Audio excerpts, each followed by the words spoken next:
नमस्कार। यमुनानगर ज़िले में आपको एक ऐसे शख्स से मुलाकात करवाएंगे जिनको ऑर्गेनिक खेती करते हुए लगभग 20 साल हो चुके हैं और इनसे जानेंगे कि ऑर्गेनिक खेती के क्या फ़ायदे हैं और केमिकल खेती के क्या नुकसान हैं। सभी तरह की डिटेल इनसे मांगेंगे। जिस प्रकार से आपको फसलें दिखा रहे हैं कि ये गन्ने की फसल है और ये मूंग की फसल है। आइए उस शख्स से मुलाकात करवाते हैं जिनको ऑर्गेनिक खेती करते हुए लगभग 20 साल हो चुके हैं। परमजीत सिंह नाम है उनका। नमस्कार सर। जी नमस्कार सर। तो क्या कहना चाहेंगे, ऑर्गेनिक खेती के क्या फ़ायदे हैं आम बंदों के लिए जो यूज़ करते हैं प्रोडक्ट? देखिए, सबसे पहले तो हमें ये समझना पड़ेगा कि आज के समय में जो हम फूड खा रहे हैं, जो हम खाना खा रहे हैं, आज हमारी फूड चेन के अंदर केमिकल घुस चुका है। अगर मैं बात करूं, सब्जी की बात करूं, सब्जी हमारी मैक्सिमम सब्जी की मैं बात कर रहा हूं, हमारी सब्जी के ऊपर सुबह जो है केमिकल का स्प्रे होता है, पेस्टिसाइड का स्प्रे होता है और नेक्स्ट डे जो है वो सब्जी हमारी प्लेट में होती है। तो वो एक तरह से जो है हम डायरेक्टली जो है आज खाने के रूप में हम जो खुराक हम अपनी बॉडी को दे रहे हैं, उसके रूप में हम खुराक में जो है खाना नहीं हम खा रहे हैं, मुझे ऐसा लगता है कि हम जहर खा रहे हैं। और उसी के जो परिणाम जो हैं आपके सामने हैं। आज आप देखिए, कोई भी एक ऐसा घर किसी गांव में, किसी शहर में, किसी गली में, कोई एक भी घर आपको ऐसा नहीं मिलेगा कि जहां पे कोई हेल्थ चैलेंज ना हो। कोई भी गली, कोई भी मोहल्ला, कोई भी गांव आज के समय में आपको ऐसा नहीं मिलेगा जहां पे कैंसर का पेशेंट ना हो। जबकि ये पोजीशन अगर आज से 30 साल 40 साल पहले अगर हम जाएं तो कहीं, अगर जैसे पहले क्या होता था, गांव में कोई एक पेशेंट अगर डायग्नोज हो जाता है कैंसर का, तो उसका नाम नहीं लिया जाता था कैंसर का। उसको बोलते थे हम कि बड़ी बीमारी होगी। हमारे बुजुर्ग उनको इस तरह से बोलते थे। और आज वो बीमारी इतनी भयंकर रूप से जो है वो हमारे हर घर में जो है वो उसने जकड़ लिया है हम सबको। आज एक गांव में, मैं अपने अगर गांव की बात करूं तो करीब 28 से 30 जो परिवारों के सदस्य जो हैं वो कैंसर से जा चुके हैं पिछले कुछ सालों के दौरान। आज के समय में जितने भी मेरे जैसे जितने भी किसान हिंदुस्तान में जो जैविक खेती आप कह सकते हैं, ऑर्गेनिक खेती कह सकते हैं, जो इसके ऊपर काम कर रहे हैं, तो उसमें जो है सपोर्ट की अगर मैं बात करूं तो किसान के लिए कोई ऐसी सपोर्ट नहीं है कि मैंने कोई सामान तैयार किया, ये मेरा गन्ना सामने खड़ा है, मैं इससे अपना गुड़ और शक्कर तैयार करता हूं, तो मेरे लिए ऐसा कोई प्रोविज़न नहीं है कि मैं इसको किसी एक पर्टिकुलर जगह पे ले जाऊं और ये वहाँ पे मेरा वो सामान जो है वो सेल हो जाए।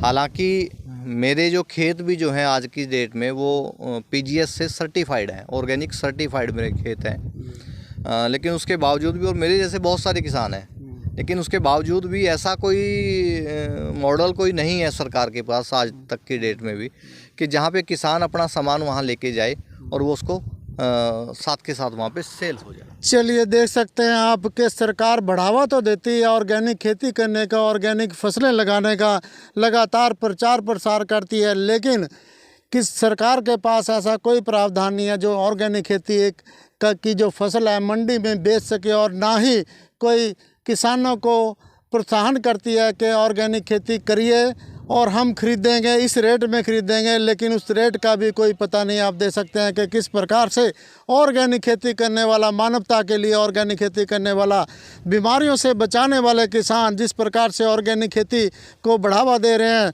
लोग जो खाने पीने वाली आइटमें हैं केमिकल से बचें और ऑर्गेनिक खेती इस्तेमाल करें, ऑर्गेनिक खेती के प्रोडक्ट इस्तेमाल करें, आप सभी बीमारियों से दूर रह सकते हैं। आइए जानते हैं और क्या कहना चाहते हैं जी।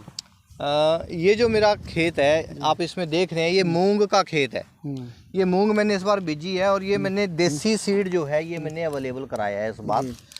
मेरा एक फार्मर है मेरा सर्कल में मध्य प्रदेश से, वहाँ से ये मैंने मूंग का सीड मंगाया है और अभी इसके ऊपर जो है फली आ चुकी है। तो अब, और अभी तक इसमें मतलब ये बिल्कुल नेचुरल है।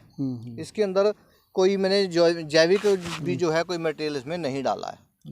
और ये कितने दिन की फसल है देख रही हैं, ये करीब जो है 45 दिन के आसपास की जो फसल हो चुकी है। और इस सीड को जो है जब ये तैयार हो जाएगी, इसको मैं मल्टीप्लाई करके जो मेरे साथ जो कुछ किसान जुड़े हुए हैं उन किसानों को जो है मैं इसको थोड़े थोड़े रूप में उनको दूंगा, ताकि वो भी अपना एक सीड तैयार कर लें।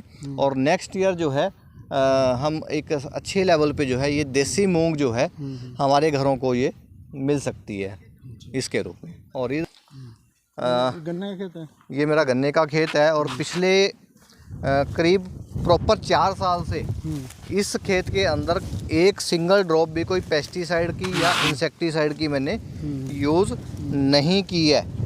और इस गन्ने से मैं टोटली, जो लोग मुझे जानते हैं, मैं अपना गुड़ और शक्कर इससे तैयार करता हूँ। और वही जो है अपने परिवारों में कोशिश रहती है कि हम शुगर को, चीनी को जो है अपने घरों से हम बाहर निकालें, क्योंकि चीनी भी जो है वो एक सीधा मीठा जहर है।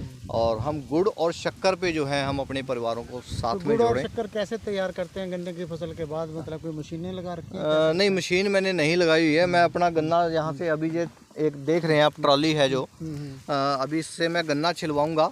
और इस गन्ने को छिलवा के जो है मैं एक क्रशर है जिसको मैं जानता हूँ, जिससे मैं हमेशा तैयार करवा के लाता हूँ अदोया में, तो वहाँ मैं इसको गन्ने को लेके जाऊंगा और अपने सामने जो है नेचुरल प्रोसेस से, बिना किसी केमिकल को अटैच किए, मैं उसमें गुड़ और शक्कर तैयार कराता हूँ।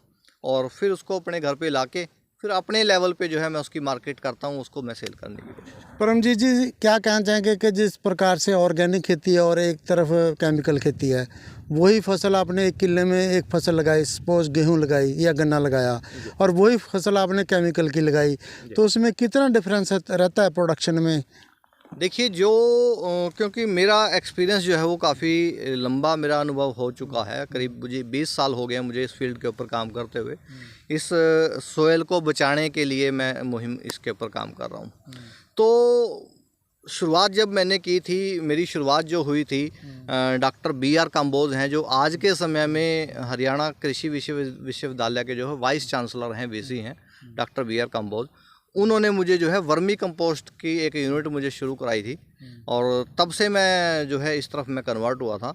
लेकिन लंबे टाइम, करीब 12 साल मैंने उसके ऊपर काम किया, और वहाँ से मैं वो आउटपुट नहीं ले पाया जो हमें चाहिए थी। अदरवाइज़ जो भी किसान हमारा शुरुआत करता है ऑर्गेनिक फार्मिंग की, तो उसके लिए सबसे बड़ा चैलेंज ये होता है कि उसका प्रोडक्शन जो है वो लगभग 50% पे वो आ जाता है, डाउन आ जाता है। क्योंकि जो हमारा पौधा है, जो हमारा प्लांट है, उसको तो खुराक चाहिए, उसको तो न्यूट्रिशन चाहिए। आप उसको केमिकल का खुराक देते हैं, या आप उसको ऑर्गेनिक की खुराक देते हैं, या आप उसको नेचुरल खुराक देते हैं। उसको खुराक मिलेगी तो पौधा जो है वो संपूर्ण ग्रोथ लेगा, नहीं तो उसकी ग्रोथ जो है वो घट जाती है, और उसका सीधा जो असर है वो हमारे प्रोडक्शन के ऊपर पड़ता है। और यही एक बड़ा कारण है कि किसान जो है वो जल्दी से ऑर्गेनिक की तरफ कन्वर्ट नहीं होना चाहता। आम लोगों के जो किसानी से जुड़े नहीं हुए, गेहूं खाते हैं, गन्ना खाते हैं, शक्कर खाते हैं या गुड़ खाते हैं, उनके लिए क्या कहना चाहेंगे कि ऑर्गेनिक खेती और केमिकल खेती? ऑर्गेनिक खेती में क्या डालते हो आप, और केमिकल में तो सभी को पता है कि केमिकल डलता है। देखिए, अगर मैं बात करूं केमिकल डालने की और ऑर्गेनिक खेती की, ये मेरा गन्ने का खेत आप देख रहे हैं जी। इस गन्ने के खेत में मैं अपना जो मैं प्रोसेस करता हूँ कुछ चीज़ों को, जैसे जड़ी बूटियाँ हैं, उनको मैं प्रोसेस करके और उनके अपने खेत में डालता हूँ। स्प्रे भी मैं उस पर करता हूँ। अभी तक मैं इस गन्ने में अपना जो है प्रोसेस किया हुआ प्रोडक्ट भी मैं नहीं डाल पाया हूँ। अच्छा, ठीक है। और अगर आप किसी दूसरे किसान के खेत में जाएंगे जो रासायनिक खेती करता है, वो अब तक इतने गन्ने के ऊपर कम से कम जो है 3 पेस्टिसाइड के स्प्रे कर चुका होता है। ठीक है, कीटों को मारने के लिए।